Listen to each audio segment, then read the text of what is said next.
하멜른의 쥐들이 고양이도 두려워할 정도로 난동을 피우자 마을 사람들은 쥐를 없애면 큰 상을 주겠다고 합니다. 그러자 피리 부는 사나이가 피리를 불어 모든 쥐를 강물에 빠뜨립니다. 하지만 마을 시장은 돈이 아까워 마을 사람들과 짜고서 약속을 지키지 않습니다. 피리 부는 사나이가 따졌지만 경비병에게 쫓겨나고 맙니다. 화가 난 피리 부는 사나이는 피리를 불어 마을 아이들을 모두 데리고 어디론가 사라집니다. 마을 사람들이 뒤늦게 후회했지만 피리 부는 사나이와 아이들은 다시는 찾지 못했습니다. 여러분도 잘 알고 있는 피리 부는 사나이라는 오래된 동화책의 내용입니다. 하멜른의 사람들에게 피리 부는 사나이는 기적을 만드는 사나이였습니다. 자신들의 삶에서 가장 절실하지만 결코 해결할 수 없었던 암을 단박에 해결해준 구세주 같은 사람이었습니다. 쥐만 없앨 수 있다면 자신들이 가진 모든 것을 내어줄 것만 같았습니다. 하지만 사람들은 문제가 해결되자 본색을 드러냈습니다. 쥐가 사라지자 기적을 만드는 사나이는 그저 힘없고 쓸모없고 불편한 존재였습니다. 그리고 이들은 가차없이 자신들의 눈앞에 게륵 같은 존재를 제거해버립니다. 신약 성서의 복음서에는 가버나움이라는 지역이 나옵니다. 예수님이 고향 나사렛을 떠나 가버나움으로 옮겨 공생의 사역의 전초기지로 삼았던 마을입니다. 베드로의 집이 가버나움에 있었고 예수님이 베드로의 집에서 머무셨을 것이라는 이야기도 있습니다. 이렇게 예수님은 공생애가 시작된 가버나움에서 눈에 띄는 일을 하셨습니다. 그것은 바로 병든 자들을 치료하고 귀신 들린 사람을 고치고 풍랑을 잠잠하게 하는 등의 기적을 베푼 것입니다. 피부병 환자를 고치고 마비증 환자를 고치고 열병 앓는 환자를 고치고 한쪽 손이 마비된 사람을 고치고 죽은 자를 살리고 풍랑을 잠잠하게 하고 귀신 들려 눈 멀고 말 못하는 자를 고치시고 보리빵 5개와 물고기 2마리로 5,000명을 먹이는 등의 수많은 기적을 행하십니다.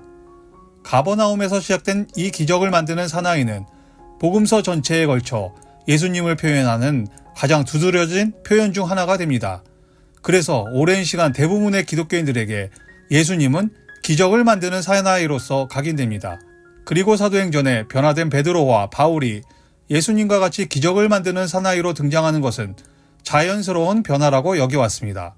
물론 베드로와 바울 이후의 기독교 사제들에게 이러한 기적의 사나이로서의 능력은 자연스러운 현상이었을지도 모릅니다. 그렇게 이야기와 비유로 가득 차 있는 정경의 복음서와는 다르게 마리아 복음은 예수님께서 인간의 본성과 생명의 본질에 관한 심오한 진리를 마치 철학적 대화를 하듯 문답을 통해 통찰력 있게 풀어내고 있습니다. 물질이란 무엇입니까? 영원한 것입니까? 예수께서 답하여 가로되 태어난 모든 것, 창조된 모든 것, 자연의 모든 것은 서로 하나로 얽혀 있다. 모든 구성물은 해체될 것이며 모든 것은 그 근원으로 돌아가리라. 물질은 근원으로 돌아가리라. 귀 있는 자들은 들을지어다. 총 114개의 예수님의 가르침만 담고 있는 예수님의 어록 복음서라고도 불리는 도마복음의 시작에는 이런 구절이 있습니다. 찾는 자들은 발견할 때까지 찾기를 멈추지 말지어다. 그들은 찾은즉 근심하게 될 것이다. 근심한즉 경이로울 것이다. 그리고는 모든 것 위에서 다스리게 될 것이다. 그리고 다스리게 된 후에 그들은 안식할 것이다. 집착과 욕망을 버리고 자기 성찰에 충실할 것을 요구하는 마리아 복음과 도마복음 속 예수님의 모습은 우리가 알고 있는 기적을 만드는 사나이와는 다른 모습입니다. 왜냐하면 예수님은 깊은 차원의 통찰력으로 제자들을 깨우침에 이르게 하는 큰 스승의 얼굴을 하고 있기 때문입니다.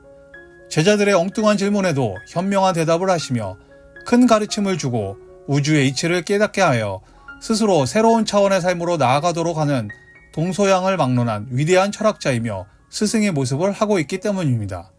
제가 이런 말씀을 드리면 기적을 베푸는 하나님의 외아들 예수 그리스도를 세상의 낮은 스승 정도로 치부했다고 불편해하실 분들이 계실 것입니다. 그런데 가만히 생각해 보세요.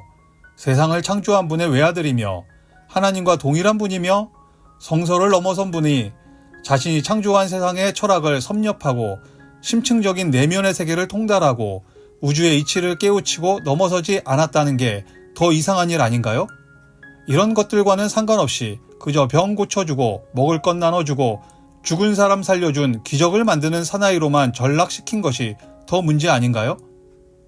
복음서 중에 가장 먼저 쓰인 것으로 알려진 마가복음에는 예수님을 일관되게 선생님이라고 부르고 있습니다. 그러면서 선생 대신 예수님의 가르침을 강조하고 있습니다.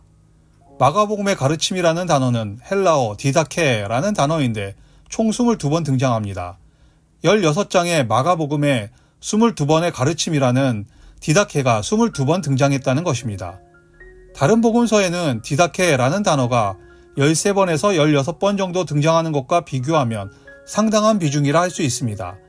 가장 먼저 쓰인 복음서에서 가르침이라는 단어가 이렇게 강조되다 후대에 쓰인 복음서로 갈수록 가르침이라는 표현이 줄어들고 있다는 것을 확인할 수 있습니다. 이뿐 아닙니다. 마가복음에는 예수님의 호칭이 선생님이었습니다. 그러다 다른 복음서로 가면 주님으로 바뀌게 됩니다. 마가복음에는 주님이라는 호칭이 단 한 번 나오는 것과 크게 비교됩니다. 예수님의 호칭도 선생님에서 주님으로 바뀐다는 것을 확인할 수 있습니다. 여러분에게 예수님은 어떤 분이셨나요? 나와 우리 가족이 병들었을 때 치료해 주시는 분이신가요? 먹고 살 일이 막막할 때 오병이어의 기적으로 먹을 것을 주시는 분이신가요? 인생이 꼬이고 꼬여 풍랑이 이는 것 같을 때 이 모든 것을 잠잠하게 해주어 꼬인 인생을 풀어주는 분인가요? 혹시 예수님은 나에게 내 속 깊은 내면의 자아를 찾아가게 해주시는 선생님이셨던 적은 있나요? 인류가 고민하고 고심했던 인간이란 무엇이며 삶이란 무엇인지에 대해 진리를 찾는 스승이셨던 적은 있으신지요?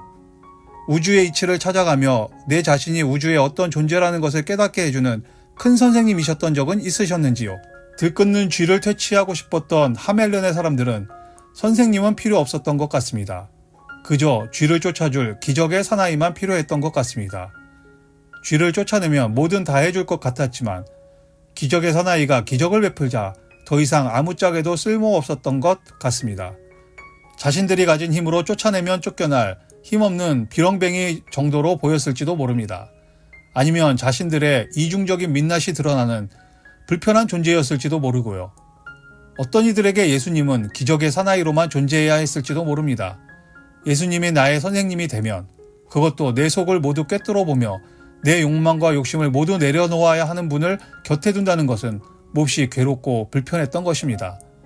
그들에게 예수님은 그저 내 문제를 해결해 주는 것으로 그치는 기적의 사나이면 좋겠을 것입니다. 스승의 가르침 따위는 개나 주고 싶었을지도 모릅니다. 실제로 예수님을 십자가에 못 박은 이들은 당시의 지도층이었던 율법학자들, 종교 지도자들, 유대의 권력자와 로마의 권력자들이었습니다. 그리고 메시아를 기대하며 예수님의 기적을 추종하는 이들마저도 예수님을 십자가에 못 박으라고 외쳤고 이 소리를 들은 빌라도는 예수님의 핏값을 유대인에게 돌렸습니다. 그리고 예수님의 임종을 지키고 장례를 치르고 무덤을 찾아간 것은 막달라 마리아와 여성 제자들이었습니다.